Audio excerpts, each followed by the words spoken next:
कैसा हो अगर हम सिर्फ एक दिन में पूरे देश की नब्ज पकड़ सकें। आज 22 जनवरी 2026 को हम ठीक यही करने वाले हैं। चलिए मिलकर देखते हैं कि आज का ये दिन भारत की कौन-कौन सी कहानियां सुना रहा है। तो सवाल यह है कि क्या वाकई एक दिन किसी देश की कहानी बता सकता है? और इसका जवाब है हाँ, क्योंकि ये सिर्फ तारीखों या आंकड़ों की बात नहीं है ना? ये उन कहानियों को जोड़ने की बात है जो एक देश को बनाती हैं। सिर्फ एक दिन हमें किसी देश की जड़ों, उसकी आज की ताकत और भविष्य के सपनों की एक कमाल की झलक दे सकता है। तो अपनी पड़ताल शुरू करते हैं और इसके लिए हमें समय में थोड़ा सा पीछे चलना होगा, एक ऐसी सालगिरह की तरफ जिसकी गूंज आज भी सुनाई देती है। देखिए, कल ही यानी 21 जनवरी भारत के राष्ट्र निर्माण में एक बहुत ही खास तारीख थी। पता है क्यों? क्योंकि 1972 में इसी दिन मणिपुर, मेघालय और त्रिपुरा को राज्य का दर्जा मिला था। सोचिए, इस एक कदम ने भारत की सांस्कृतिक विविधता को कितना मजबूत और भी ज्यादा समृद्ध बना दिया।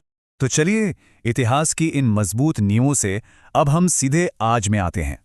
देखते हैं कि साल 2026 में दुनिया के मंच पर भारत का आर्थिक इंजन कितना दमदार है। एशिया पावर इंडेक्स और भारत का स्थान है तीसरा। अब ये सिर्फ एक नंबर नहीं है, बिल्कुल नहीं। ये इस बात का सबूत है, एक पावरफुल सिंबल है कि इस पूरे रीजन में भारत का प्रभाव और उसकी स्ट्रेटेजिक इंपॉर्टेंस कितनी तेजी से बढ़ रही है। अच्छा, अब जरा और गहराई में चलते हैं, खास तौर पर मैन्युफैक्चरिंग यानी उत्पादन की दुनिया में। यहां 11 एशियाई देशों के बीच भारत छठे नंबर पर है। तो इस रैंकिंग के पीछे की असली कहानी क्या है? चलिए समझते हैं। और यहीं पर बात दिलचस्प हो जाती है। ये एक तरह का संतुलन बनाने वाला खेल है। देखिए, एक तरफ हमारे पास क्या है? तेजी से बढ़ती इकोनॉमी, एशिया की सबसे बड़ी वर्कफोर्स, ये सब हमारी ताकतें हैं।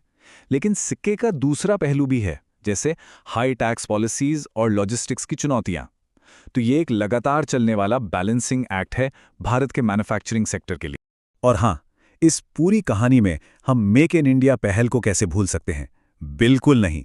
लगभग एक दशक पहले शुरू हुई इस पहल ने आज जो हम मैन्युफैक्चरिंग लैंडस्केप देख रहे हैं ना, उसे आकार देने में एक बहुत ही जरूरी भूमिका निभाई है।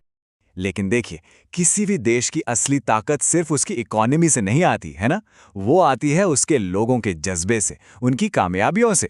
तो चलिए अब कुछ ऐसी ही कहानियों की बात करते हैं। खेल के मैदान की बात करें तो पिछला साल यानी 2025 भारत के लिए क्या शानदार साल था। सोचिए, क्रिकेट में चैंपियंस ट्रॉफी और स्क्वॉश में वर्ल्ड कप, ये ऐसी जीतें थी जिन्होंने पूरे देश को गर्व से भर दिया था। और बात सिर्फ जीत की नहीं है, ये उससे भी आगे की है। कोस्टा रिका की अमेलिया वॉलवार्दे का हमारी ब्लू टाइगर्स यानी महिला फुटबॉल टीम का हेड कोच बनना, ये क्या दिखाता है? ये दिखाता है कि इंडियन फुटबॉल अब ग्लोबल टैलेंट को अपना रहा है और एक बिल्कुल नए दौर की शुरुआत कर रहा है। अब जरा इस नंबर पर गौर कीजिए, 608। ये कोई आम नंबर नहीं है, 608 दिन। इतने दिन नासा की लेजेंड सुनीता विलियम्स ने अंतरिक्ष में बिताए हैं। उन्होंने हाल ही में अपने शानदार करियर से रिटायरमेंट ली है। और 608 दिन तो बस एक हिस्सा है। जरा सोचिए, 62 घंटे का स्पेस वॉक, अंतरिक्ष में मैराथन दौड़ने वाली पहली इंसान और नासा के साथ 27 साल का लंबा करियर। उनकी विरासत वाकई हिम्मत और प्रेरणा की एक जीती जागती मिसाल है। तो चलिए अब सितारों की दुनिया से वापस जमीन पर लौटते हैं और उन कहानियों की बात करते हैं जो हमारी धरती, हमारी खेती और हमारे पर्यावरण से जुड़ी हैं। खेती की बात करें तो यहाँ एक बहुत बड़ी कामयाबी मिली है। सरसों, जो भारत में खाने के तेल का सबसे बड़ा सोर्स है, उसकी एक नई किस्म DMH11 तैयार की गई है। और ये देश भर के किसानों के लिए, खासकर राजस्थान के किसानों के लिए, एक असली गेम चेंजर साबित हो सकती है। तो सवाल उठता है, इस नई किस्म की जरूरत आखिर पड़ी क्यों? जवाब है ये ओरोबैंकी इजिप्टिया का। ये एक परजीवी खरपतवार है जो सरसों की पूरी फसल को बर्बाद कर सकता है, और DMH11 इसी मुश्किल का एक साइंटिफिक जवाब है। और हाँ, विकास के साथ साथ अपनी प्राकृतिक विरासत को बचाना भी तो जरूरी है। इसी दिशा में देखिए, राजस्थान में कुंभलगढ़ और यूपी में पार्वती अर्गा को अब इको सेंसिटिव जोन घोषित कर दिया गया है। और तो और, दिल्ली का इंदिरा गांधी इंटरनेशनल एयरपोर्ट भारत का पहला वाटर पॉजिटिव एयरपोर्ट बन गया है। इसका मतलब ये हुआ कि वो जितना पानी इस्तेमाल करता है उससे ज्यादा बचाता है। कमाल है ना? और कुंभलगढ़ की बात निकली है तो एक मजेदार फैक्ट बताता हूं। क्या किसी को पता है कि कुंभलगढ़ किले की दीवार, जिसे अब और ज्यादा प्रोटेक्शन मिली है, वो ग्रेट वॉल ऑफ चाइना के बाद दुनिया की दूसरी सबसे लंबी दीवार है।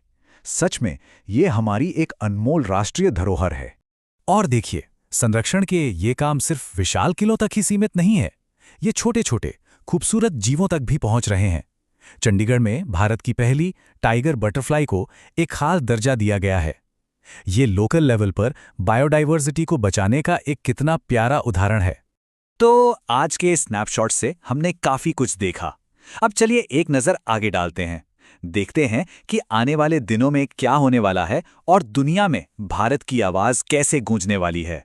और भविष्य की बात करें तो ये ज्यादा दूर नहीं है। बस 2 दिनों में नई दिल्ली दूसरे ग्लोबल बुद्धिस्ट समिट की मेजबानी करने जा रहा है और इसकी थीम है कलेक्टिव नॉलेज यूनाइटेड वॉइस। ये इवेंट भारत को कल्चरल डायलॉग के एक ग्लोबल सेंटर के तौर पर मजबूती से पेश करता है। तो आज हमने क्या देखा? आर्थिक शक्ति, लोगों की असाधारण उपलब्धियां और अपने ग्रह को बचाने की कोशिशें। इन तीनों को देखने के बाद एक बड़ा सवाल मन में आता है। भारत के अगले अध्याय को इन तीनों में से कौन सबसे ज्यादा परिभाषित करेगा? शक्ति, लोग या फिर हमारा ग्रह?